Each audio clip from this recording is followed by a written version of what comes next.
Hi everyone, my name is James Patrick Herman. I'm a contributor for Variety, and today I have the pleasure of talking to the star of Ask for Jane, Cody Horn.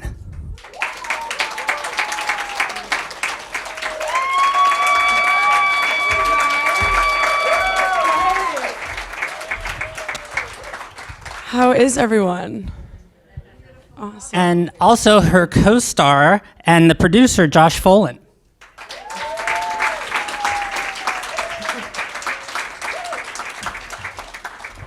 A producer, not the producer. There are many of us. According to Cait, you basically wrote the book on producing. That was her exact quote to me. I wrote a book on producing. I don't know about the book. Did you actually? I have, yeah. Oh, wow. The first little feature that I wrote for. What's it called? The name of the book is Filmmaking the Hard Way, which is how I make all my movies the most difficult way possible. Well, this actually must have been a challenge because it's a historical drama, and doing that, I mean, what are you comfortable talking about the budget for this film? Yeah, sure. We sold the movie already, so we don't have to worry about that.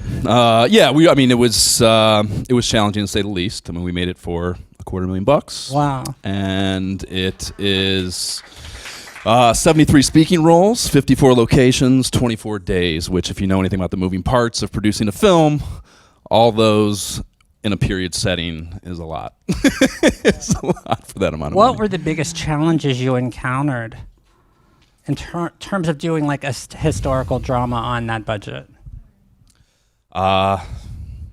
Jesus. Where to begin? Yeah, there's a lot of things. I mean, you know, when you have, even if we didn't have all those moving parts, which one of the jokes Rachel and I bounced off of each other constantly throughout the shoot was how her next film, if I am to produce it anyhow, needs to be like 3 people locked into a house. Or I was saying 2, she was saying 3. I was saying, what do you need a third person for? Locked in one location. So, I mean, yeah, every day there's a new problem. That's kind of what's interesting about producing, actually. You get a new problem set on a daily basis. But, I mean, you know, all those 54 locations, that was probably one of the more difficult things. You're talking realistically multiple company moves. You know, if you can't jam some of those locations in the same places, like we were fortunate enough to do the 2 houses that we had, that we pretty much lived at for a lot of it, you know, so we lucked out a little bit there. But moving around, I mean, there's a million things. You know. I know it was very hot in those 2 houses. It was. There was no air conditioning, correct? We shot in July and August in Brooklyn, basically. Well, there's air conditioning, but you can't have air conditioning for noise. Yeah. So it was pretty hot. Yeah. Talk to me about why this role resonated with you personally. Because I'm a woman. I mean, which is so sad to say, but it's true. Cait sent me the script, and I didn't know anybody involved. I didn't know Josh. I didn't know Rachel, the director. I didn't know Cait at all, and I hadn't heard of the Jane 7. I'm from California, and facing an issue like the women in Chicago were facing at that time is something that had never occurred to me growing up here in Los Angeles in the 90s. So I knew that it was a hot button issue politically, and something that I, as a woman, personally feel like it's my body, my choice. And so I just thought, well, yes. You guys, thank you. You guys would have done the same. I know it. At the time you received the script, did you have any idea that there were about to be abortion bans in several states? Abortion bans specifically, no. We shot it in the summer of 2017. So, you know, the 2016 election had happened. The abortion bans are happening in the states also because it's not just the national election, it's the state elections. The different state governments are becoming either all Republican or all Democrat, and that's neither one is good. And so that's how you can get something like a state abortion ban. And that I didn't know enough about the state politics to know that was possible. I mean, it's incredibly, it's amazing that this film came out at a time when this issue was, you know, so timely. Talk to me about, you know, Cait and the research she did for this movie. Well, I'll talk a little bit about it, but then you should talk more because you were like in there. I showed up a couple days before shooting, you know, and why don't you just take the question? Yeah, Cait and Rachel started developing the script before pre-election, so they had no idea that they were making a hot-button topical film. They thought they had found a really interesting little history lesson that we should all know about when they started working on it. So, yeah, it was not necessarily calculated. You actually said you were shocked that no one had made a film about this yet. I came on board the project in March, so it was post-election, but of 2017. So, it wasn't completely unforeseen that this would become what it's becoming, I guess. But yeah, when I was reading the script for the first time, when Cait sent it to me, I stopped reading and started Googling because I didn't believe. Again, just entirely on the merit of how interesting a story it is. That it hadn't already been done, that there wasn't already a film about this group of women. So there wasn't. I do know, yeah, which is crazy. But I do know that Cait and Rachel were able to reach out to at least one, if not a few, of the original Janes. And one of them was an advisor to us. She came on set, and she's actually like the older lady who's on the floor in the room and says something like, "You'll be fine, darling," or something like that. Yeah, when they bring the jumper and the young jumper into the... she has a little line. Right, yeah. That's Judith Arcana. She is, yes, one of the original 7 women that founded the organization, and she was awesome. I mean, she was, obviously came out to be in the film, and that's cool in of itself. But she worked with Rachel a lot to... we weren't writing a direct factual telling of exactly how these women, how their lives went and how they did all this. It was a dramatization of it, a fictionalization. So they worked to maintain the authenticity of the feeling of the story that Rachel was writing and trying to tell. And she was great about that. What was it like for her seeing this period in her life dramatically reenacted? That it was one of the better filmmaking compliments I've ever gotten. When we actually showed it to her first before we sent it to pretty much even the festivals and stuff, and she was amazing and said that we got, it's of course not exactly how it happened, but it felt right, and that was really cool of her to say. She's still doing it. Like, she's still being an activist. She writes poetry, she writes books, she has emails. She's living up in Portland, I think. And so I think that I don't think it's like she's a different person. I think she's still the same person. And so it probably wasn't shocking to see the story told, It must have been surreal for her, since she probably vividly remembers when Roe versus Wade was first announced by the Supreme Court, that so many years later, like, we're now in danger of having it potentially overturned. I mean, I obviously can't speak for her, but I know that there's so many people that were massive activists in the 60s and the 70s that are kind of like, the fight's not over, and it's just, okay. I love how the film incorporates such a vast variety of perspectives, on that issue. I also love how at the beginning of the movie, like, your mother, the mother character, her worst fear is like you getting arrested, and at the end, she's so proud of you for getting arrested. Yeah. That irony. That I could imagine that that's not an uncommon story. The idea of jail is so scary, but then the idea of standing up for something that you really believe in, and sort of through any cost is admirable. And I'm glad that they chose to write the mother that way, because it's what you would hope is that a mother would say if a person were to really stand up for something and really go for it, and understand that they're part of a bigger picture. I'm sure that there's all kinds of the spectrum of reactions to a child who has that type of activism in their bones. What kind of research did you personally do for this role? Well, I obviously researched the Jane 7 as much as I could, and had a nice conversation with Judith Arcana, the woman who was one of the original Janes. And then I spoke with, to be fully honest, I spoke with my husband's mom, who was from that area at that time. I spoke with my own mother, and who was in the South at that time, and was a high school student. And then I just relied on my experience as a college student, because that's where the women start out, is at the University of Chicago. Seeing, of course, girlfriends go through it, and feeling the just being in sisterhood with them and just my own experiences with them. And so that serviced the story. I wasn't trying to play a particular Jane, but they didn't write it that way. We're sort of a, combination of all the Janes. So I just sort of relied on being a person.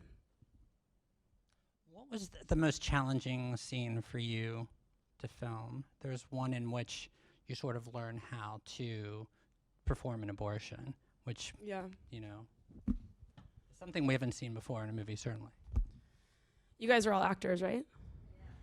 Okay, so there was 2 scenes that were really difficult for me. One of them ended up getting cut because it was, I don't know why, but it was actually a scene where I was supposed to be protesting and then I attack a guy, and it was to show that my character's, her passion can actually be sometimes erratic. That scene's not cut. It was, is it not? It was condensed down. Okay, I didn't even know that. Well, that was difficult because of the blocking became difficult that day, and feeling like I didn't feel trained enough to know how to throw a punch or how to show the anger physically in the frame, and that was personally difficult for me because it was something that I didn't feel like I was relying on the expertise of the people around me, which made me just uncomfortable. And then the other one was the scene where my character is explaining her assault. And this is going to sound really crazy, but the line is, she talks about her Jewish mother, and I happen to not be Jewish. And I found that really challenging because it took a lot for me to believe it, to believe the line, and to believe that I would be believable, whatever that means. And that was the hardest thing for me to make mine just as an actor. The other stuff, of course, I've obviously never been taught how to perform an operation. I have no idea, but I just imagined it because it was new for her, so it was okay for it to be new for me. But fully pretending to be something that I wasn't, and that I know that I'm not, that was by far the hardest line for me in the whole movie. I don't know if any of you relate. How did you, get to the point where you were comfortable, saying that line in character? I just did it over and over and over again. And then I played word associations where I would I'm not necessarily Christian either, so the whole thing doesn't really matter. It wasn't about Jewish or Christian or something else. It was just sometimes I thought, well, okay, I just am. And then I would create another word for it in my mind, like I am tall, and I would say Jewish as if I were tall. I'm just tall. I'm Jewish. And I would sort of create a new association with it and just repeat it until it was nothing. And then I could feel free to, of course, let it go on the day and not worry about how I said it or not worry about the line and just make it mine. You have a scene with a character that your character has a lot of judgments and assumptions about because it seems like she comes from a privileged background. Is that anything that you personally ever experienced? Sure. I think we're all judged for everything all the time. I think it's just human nature to look and evaluate and assess. And so I think that we've all faced something that can be true or can be not true. And the trick is figuring out how much people's bouncing back at you defines who you are. And I have been at the place where people bounce back at me and it defines who I am and it's not true, and then I get lost. But then I was lucky enough to find my way out of that in my late 20s. Because your dad has a big job at Disney, I'm just wondering, did that actually make it harder for you, or because I would assume that maybe people might think it made it, somewhat easier for you? So here's the thing. He's never made a phone call for me. He's never said, "What about my daughter?" or "What do you think?" And I have that truth. And so if anybody says something different, which of course is an easy attack on me, I can brush it off because it's just not true. And it's sort of like, well, of course, what else are they going to say? But the thing that I am lucky is that my last name, which I'm now changing because I'm recently married, but my last name is something in this town, to certain people who know some names of some executives. But outside in the real world, I don't actually have a famous father. So it's actually been easier for me than people who have really famous parents, and there's a high expectation, especially people who are legacy actors or whatever. No one expects me to be a good actor because my dad's not an actor.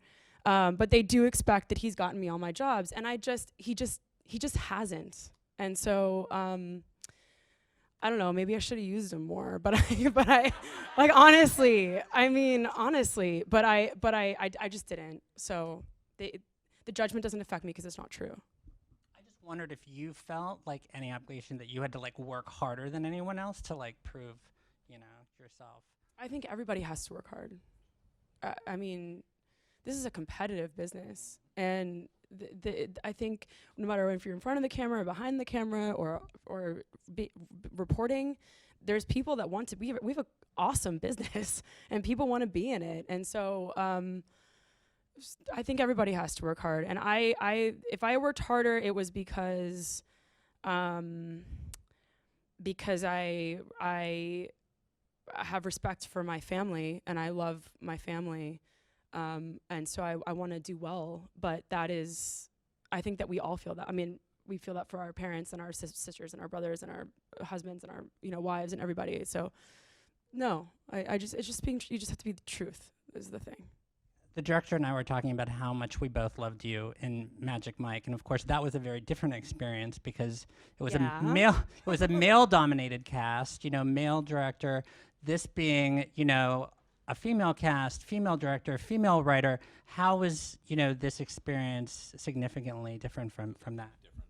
Yeah, was that the only difference? It's the same movie otherwise. I mean, first of all, I love men. So like working with a bunch of men, I mean, come on, it's amazing. And those men are so hot and they're amazing. But working with women is just is a really special experience as well. And I've been lucky to work with a few female directors, and I actually think not that many female writers that I'm aware of, except for I guess I did some work on The Office, and there was a lot of women on that team as well, including of course Mindy Kaling, who's like incredible. But there is an ease, and this is something that neither one of you would understand, but maybe you do when it's just men. But there's an ease when it's just women. And you're just like, I get you.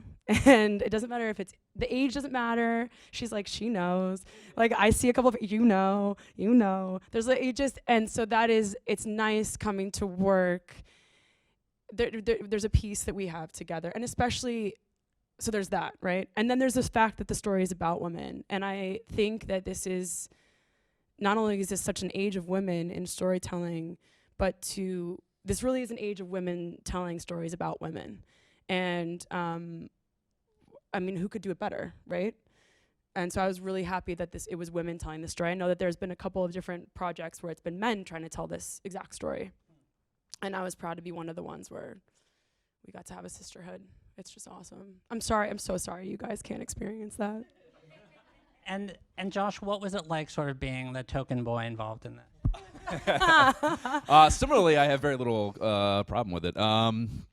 It's not the first film I've worked on that was this female-centric of work environment, so it wasn't the first time I've even had to do it. So for that reason alone, it wasn't difficult or odd or anything. I also worked on The Light of the Moon a few years ago, and I was, with the exception, you've seen that? Yeah, it's a great film. I mean, yeah. Other than the other producer, who was gay, a gay guy, I was the only testosterone anywhere near that set. So, like, as for Jane, actually, I don't have testosterone. Were you near the set? The set. Yeah, I don't recall you being there. And that was a very small crew, so I definitely don't think you were there. We didn't notice. But no, so yeah, I mean, this honestly was not nearly as much so, and there was the production team had some men in it, and there were other men around, so it wasn't as much so as I worked. We had a female cinematographer as well. I don't know. Yeah, I mean, well, yeah, there was, the Cait, the cinematographer, our composer was a woman. It is certainly a very female-dominated, above-the-line project as well, but not my first one. So. I I love the original music, by the way. I Yes. just want to point out that is 220 all original music. No. There's a couple needle drops per se, but yes, there is a lot of composed music. 222 is the name of the. It's actually a composing team. I shouldn't say it's just a woman. It's a woman and a man, 2 people. So, but yes, they did a fantastic job. They're UK based. They're beautiful, beautiful people and beautiful composers. After making this film, did it inspire you to become, more of an ally for this, for this cause? I have certainly learned a lot. Yes, I mean the easy answer is yes. Just in yes, being taught so much history, so many things that I did not know, and Cait is such a strongly minded, active person that I have learned what it means to care about something like this as strongly as she does, working alongside her for the couple years we worked on this movie. So yes. And it has changed my perspective on a lot of things too. I guess is another easier answer. I am easily more feministically minded and more conscious of so many things after doing 2 years on this film, which is good.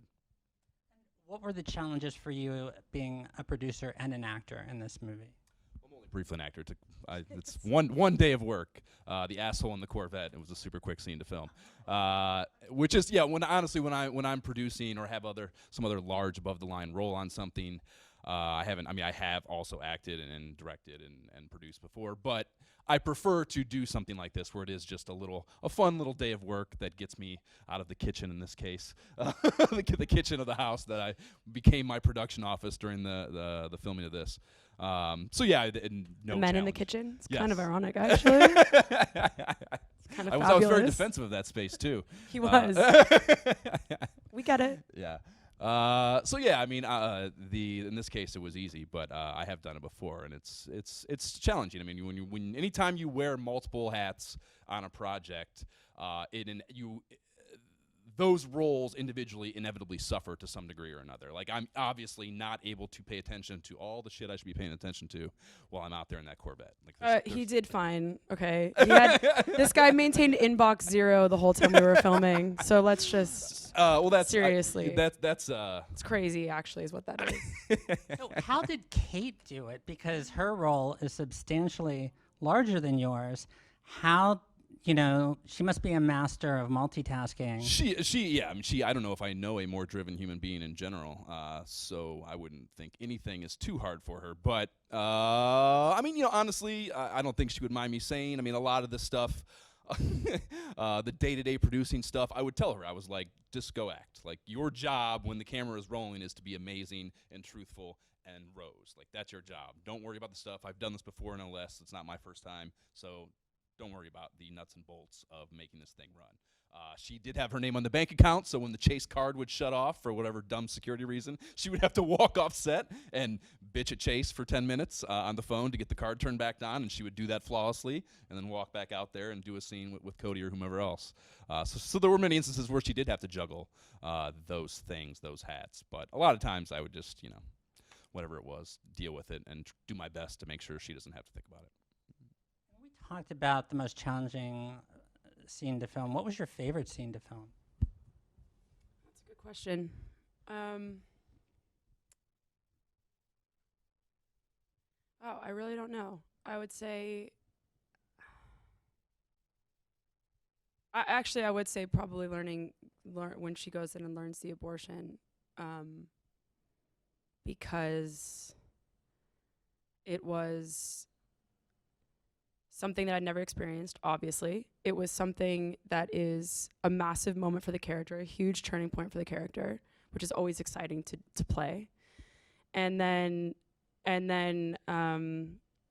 obviously it wasn't happening in front of me, so I had to imagine it and have a little creativity. My second favorite, conversely, was this sort of walk and talk that Cait and I have through a park. And I loved it because we were able to just kind of talk and laugh, and I sort of say to her, "You're turning into me," and we were able to be friendly, and it was nice because she and I did become friends throughout the course of filming, and so it was nice to just sort of to play and take a breath in the film, because of course everything else is so heavy a lot of the time. Talk to me about the auditioning process for this film. I was really lucky. I didn't have to audition. They sent it to me, which is always a gift. And that is the answer. Auditioning, however, alternatively, other times that is always a process. Yeah. What was it? Because I know, one of the reasons she just loved, the strength that you exuded in Magic Mike. What was the audition process for that movie like?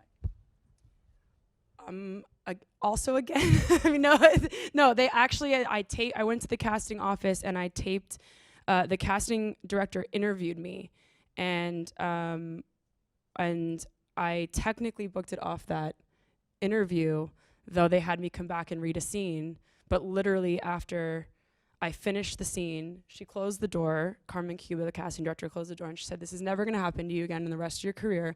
You booked the job." And I was like, "What?" She said, "We had to do it. It was a technicality, but you booked the job." So those are the very two rare experiences in my career, though, that you picked. The other ones have involved a lot of auditioning. But those were very wonderful experiences. Since we do have an audience of actors, what advice could you give in terms of like your personal experiences auditioning? I don't pretend to be an expert. I got a good piece of advice at the beginning. I remember I used to go in and really try and dress the part, sort of as if I were to film it that day. And I remember a coach of mine said, "Don't dress the part, dress what makes you feel the part." And that was really good advice. He was like, if the character's supposed to be, I went up for like a lot of lawyers and cops. I don't know why. I don't know why. But anyway, I did. And I booked some of them, and so there must be something there. But I would try and like put on the suits that I don't own and these briefcases that I don't have. And I would feel like, oh, I don't know. And I just said, okay, actually, let's wear what I feel is professional.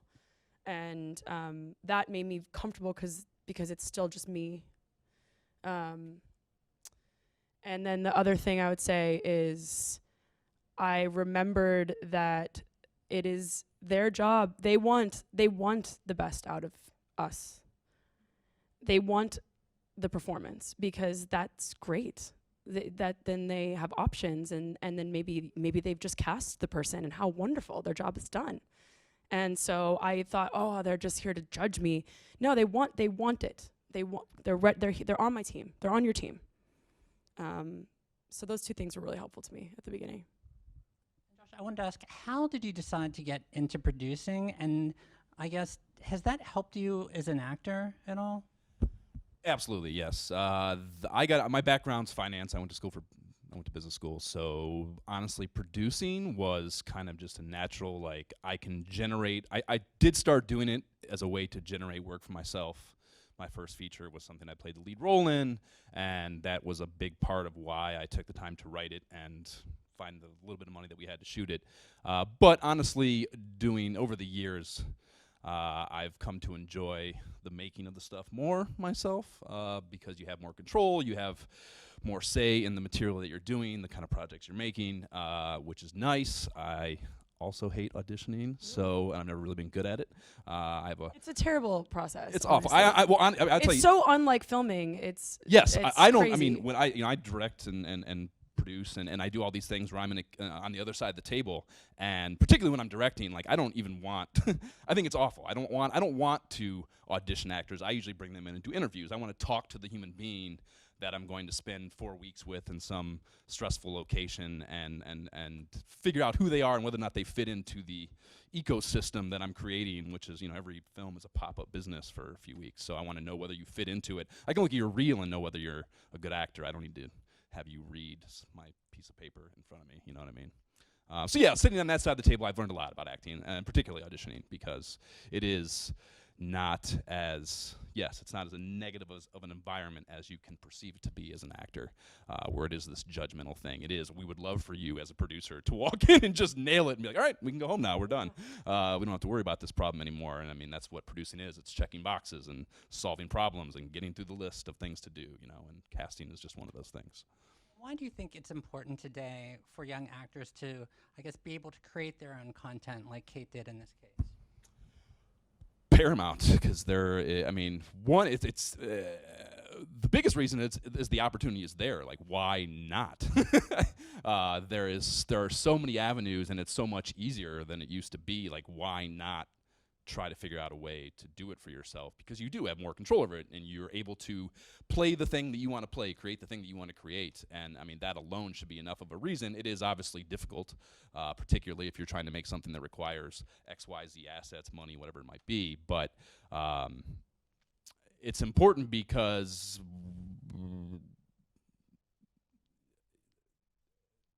the shit is hard. It's terribly hard to get people to allow you to act. So why not do it? I guess, the answer is why not, as opposed to why is it important. I heard a good quote the other day that says, no one ever knocks on your door and says, hey, I hear you're talented. It doesn't happen. It doesn't mean everybody, if you're not a writer, I'm not a writer. I'm just not. And it doesn't mean that it's over.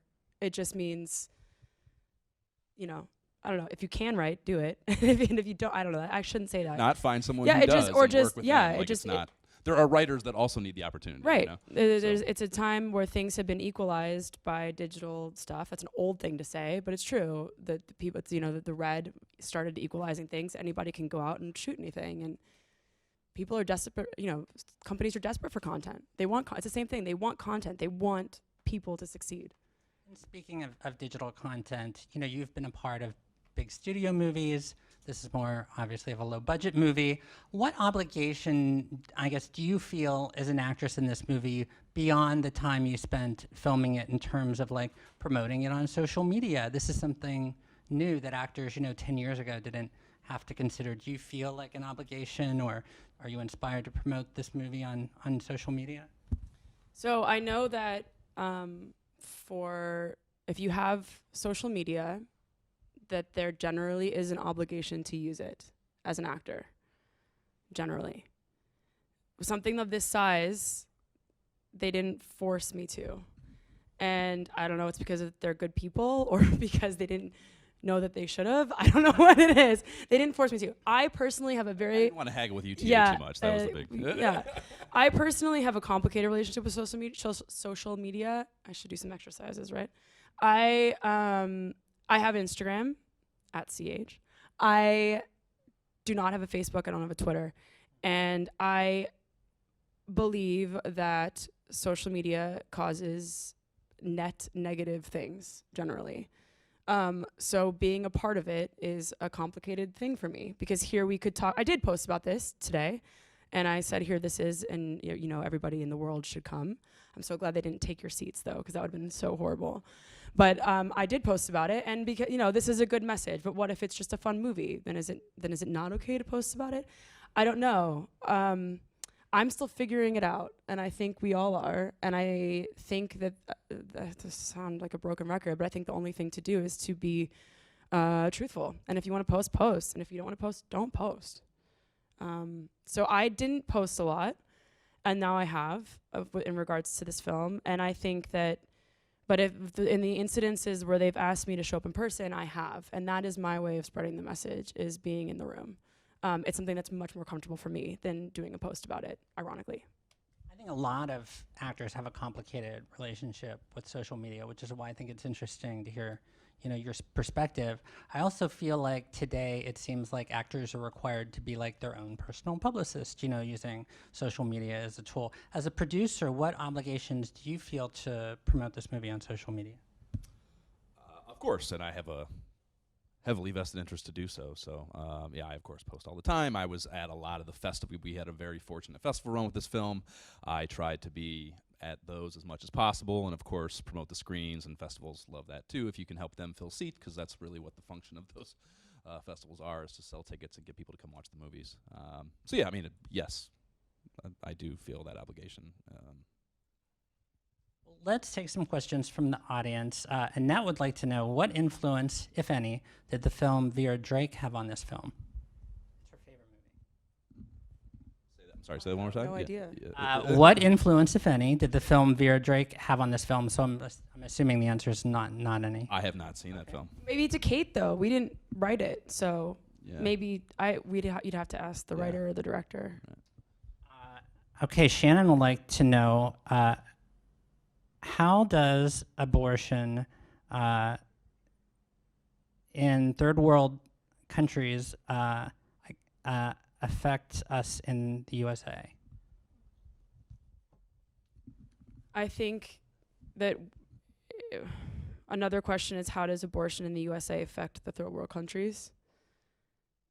But I think it's both. I think where everyone's looking at each other saying, this is what you do, this is what we do. Look what they're doing, that's bad, that's good. What we're doing is what's bad, what's good. I do know that, and I'm gonna butcher this statistic, but there's something like there is no, I wish I knew this. There's a measurement for economic success, and you can't have a certain type of development or economic success if you don't also have education and reproductive rights for the women. So it's a direct correlation. But I don't have the exact statistic, I'm sorry. And someone else would like to know how you did research for this role. You talked a little bit about that, but I'm just wondering, like, in general, what is your like approach to researching a role? Okay, so I used to have a coach. He unfortunately passed away. But before that, I would go in and I would, while researching the general time, I would go in and just spend time with the script. And we call it taking off the page. His name is Harold Guskin, by the way, and he wrote this book called That's a great book. How to Stop Acting, and it's an amazing, amazing book. He taught like Gandolfini and Kevin Kline and all these amazing guys. And I was lucky to work with him for almost 10 years. And so we'd take it off the page, and that would be the research, right? Because the whole thing is making it yours. You're not playing someone else. You're playing where you and the character meet is your interpretation of that thing, even if it is a real person. That's by far the most important thing. And then I use a lot of music. I've done a couple period films, and I like using music of the time. And then I got a great piece of advice from a person in the wardrobe department once, and she said, you should always wear the underwear of the period that you're playing. And I thought, what an amazing way to carry yourself. And so I've always sort of followed that rule. Did you follow that for Ask for Jane? Sort of, but not mostly because we had no budget. So I was like, can you go buy me a bunch of this? No, I didn't, but I used what I probably had. had some in her. Our wardrobe person was very authentic. It was probably hers. She was amazing. Like, honestly, her wardrobe though, killer. I used what I had available, but it was with that intention, yeah. So yes, to the extent that I could.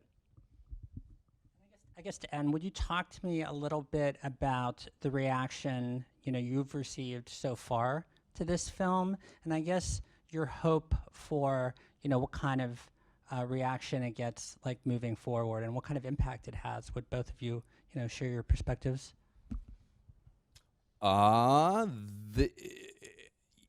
I already mentioned, I did a lot of the festival stuff for this film, and some of the first few times that we sat in a room of hundreds of people and watched this film with them, it was mind-blowing to me, in all honesty. I've been producing for over a decade, and I've made a lot of movies, but I don't know if I've ever made an important movie. Probably not until this, and this is without a doubt an important film. And the ability it has to educate, and I mean, even at Woodstock, one of our first festivals, there was a bunch of educators in the room, and the Q&A afterwards, they're immediately demanding that we allow them to use it as an educational tool in their classrooms and stuff, and like to have that kind of response from an audience after watching one of your films is unbelievable, and the fact that it can accomplish that is beautiful and great, and that's what I hope it continues to do. And the more people we get to talk about it, the higher the odds of that are. So please do that. So for me, the coolest response I got out of like the clear blue sky was an administrator at the university. I went to college at NYU. And I didn't go to Tisch. I went to the school Gallatin, which is a school of individualized study. You can study whatever you want. So I studied philosophy. So this was not related, except for that she actually went to a SAG-AFTRA Foundation screening in New York and emailed me after and just said that she was touched and she was there, and she was glad that the story was being told again as an example of how we faced it last time. So that was my favorite reaction so far. And I guess my reaction going forward is that, my hope is that I know that not everybody's gonna relate to this movie, because not everybody relates to every movie. But I hope what it shows is an example of people who are passionate about something, who found, I guess you could call it a calling, but found something where they just said absolutely not and did something about it. And I think that there's enough things going on nowadays, and really all the days in the past, and hopefully less in the future, but I don't know, that if if everybody had that where they said absolutely not to something, local, national, international, it doesn't matter, we would take steps. And I think that's what these women did. And it's, sometimes you just have to say no, to say yes to what you believe in. I think that's a beautiful note to end on, and I want to thank you both for taking the time to talk to us Thank you, James. about this very important and very timely movie. Thank you for your questions. Thank you, guys. Thank you.